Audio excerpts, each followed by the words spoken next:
Bukod sa viral na jet ski holiday joke ni Vice Ganda, may isa pang birong naungkat naman sa Senado. Pinukol nito si Senador Rodante Marcoleta, kaya pumalag ang mambabatas. Nakatutok si Mav Gonzalez. Sa pagdinig ng Senado ukol sa online gambling kanina, may ibang isyong inungkat si Senador Rodante Marcoleta. Po yata yung nag-sponsor nung isang concert na ngayon lang, pati po ako ay kanyang idinawit.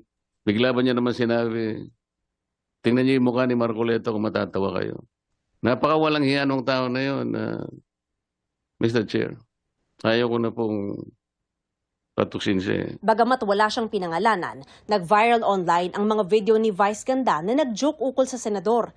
Meron ding joke si Vice Ganda, tila tungkol kay dating Pangulong Rodrigo Duterte. Doon, tinukoy niya ang jet ski holiday sa West Philippine Sea na may kasamang libreng trip sa The Hague ng ICC para sa mga DDS. Sa pamamagitan ng isang resolusyon, kinundina ng Davao City Council ang biro ni Vice Ganda. Ayon kay Councilor Danilo Dayang Hirang, hindi nararapat na gawing biro ang kalagayan ni Duterte, ang nahalal na mayor ng Davao City, lalo na't dati siyang presidente ng bansa. Iginiit ni Dayang Hirang na bilang isang sikat na celebrity, may malaking papel ang komedyante na pagbuklurin ang mga mamamayan.